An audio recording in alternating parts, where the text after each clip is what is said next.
Assalamualaikum warahmatullahi wabarakatuh. Selamat pagi anak-anak, bertemu lagi dengan Bu Tika.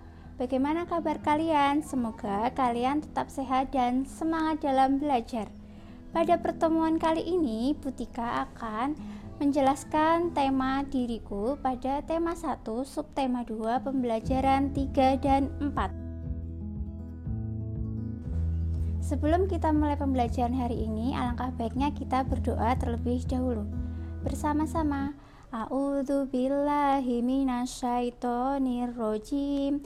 Bismillahirrahmanirrahim. Rabbi sidni ilma warzuqni fahma. Amin. Tujuan pembelajaran hari ini, yang pertama kita akan belajar bagaimana cara membaca yang tepat. Yang kedua, apa saja manfaat anggota tubuh. Dan yang ketiga, mengenal bilangan. Sekarang coba perhatikan gambar.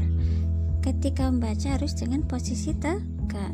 Yang kedua, juga harus menjaga jarak antara mata dan buku. Sekarang mari amati gambar berikut. Lani dan teman-temannya sedang bermain di taman. Benny menendang bola dengan kaki. Lani mencium bunga dengan hidungnya. Kemudian Siti mengamati kupu-kupu di atas bunga.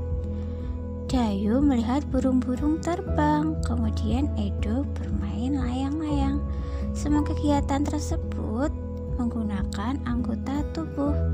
Kaki untuk menendang, hidung untuk mencium, dan mata untuk mengamati atau melihat. Sekarang mari kita bernyanyi sambil mengenal bilangan, terutama tentang nama-nama jari. Ayo kita bernyanyi.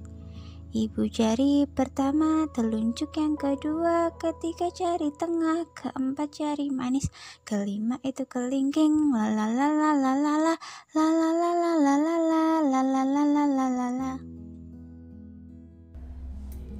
Oke anak-anak, setelah kita bernyanyi, sekarang marilah kita belajar berhitung.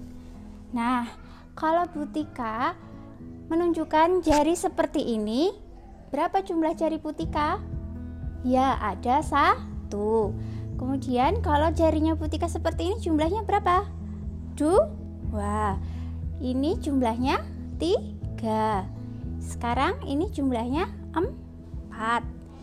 Yang ini jumlahnya 5. Kemudian untuk angka 6 jarinya gimana Bu Tika?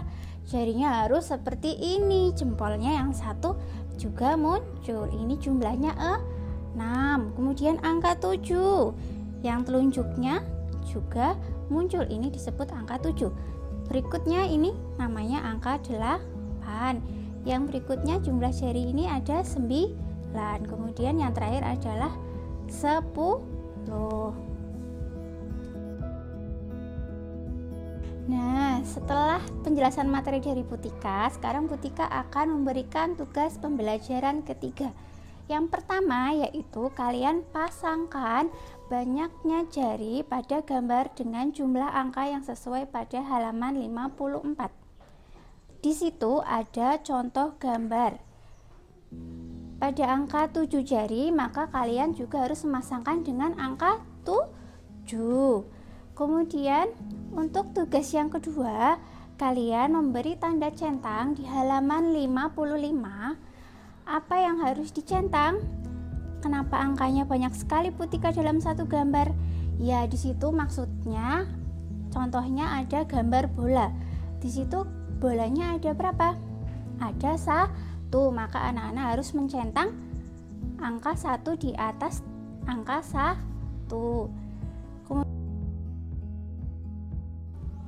Oke anak-anak, materi selanjutnya akan dijelaskan oleh Bu Nuria di pembelajaran keempat.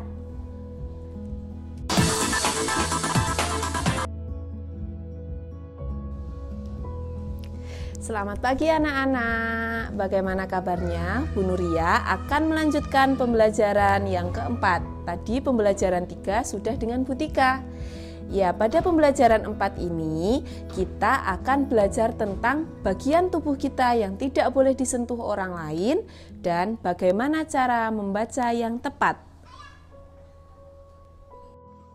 Sekarang kita akan belajar bagian tubuh yang tidak boleh disentuh oleh orang lain. Perhatikan gambar berikut. Mari kita lihat anggota tubuh Siti, Dayu, dan Beni. Mereka terlihat memiliki anggota tubuh yang lengkap. Tubuh harus dijaga agar sehat. Ada bagian tubuh yang boleh disentuh orang lain dan ada bagian tubuh yang tidak boleh disentuh oleh orang lain. Amati gambar berikut. Perhatikan lingkaran warna merah pada gambar berikut. Ada bagian depan yang tidak boleh disentuh. Yang pertama ada mulut, dada, dan kemaluan. Sedangkan di bagian belakang yang tidak boleh disentuh yaitu pantat.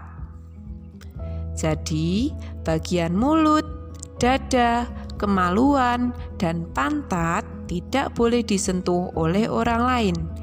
Jika ada yang menyentuh, maka kalian harus bilang tidak, atau laporkan pada guru kalian atau orang tua kalian.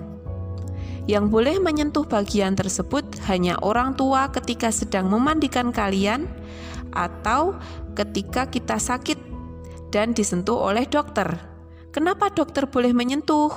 Karena ketika sakit, dokterlah yang akan memeriksa kita. Sekarang kita akan belajar cara membaca yang tepat. Di awal tadi dengan Bu Tika sudah dijelaskan bagaimana cara membaca yang tepat. Sekarang dengan Bu Nuria kita lanjutkan, ada beberapa aturan yang harus kita lakukan. Yang ketiga yaitu ketika kita memegang dan membalik halaman buku harus pelan-pelan agar buku kita tidak robek. Dan yang terakhir, ketika membaca kita harus di tempat yang terang supaya. Bagaimana? Sudah paham ya dengan penjelasan tadi? Oke, di pembelajaran 4 ini Bu Nuria akan memberikan tugas kepada anak-anak semua. Tugasnya adalah kalian membaca buku bersama orang tua, boleh buku cerita atau buku pelajaran. Tapi ingat, ketika membaca buku, kalian harus memperhatikan beberapa hal. Yang pertama, ketika membaca harus dengan posisi badan tegap. Iya. Yang kedua apa? Yang kedua, kita harus menjaga jarak buku dengan mata kita, jangan terlalu dekat. Yang ketiga, berhati-hati ketika membuka buku, jangan terlalu cepat agar buku kita tidak robek. Dan yang terakhir keempat adalah tidak membaca di tempat yang gelap. Kita membaca di tempat yang terang. Oke anak-anak, demikian tugas dari Bu Nuria di pembelajaran 4. Dikerjakan dengan baik ya. Terima kasih. Wassalamualaikum warahmatullahi wabarakatuh.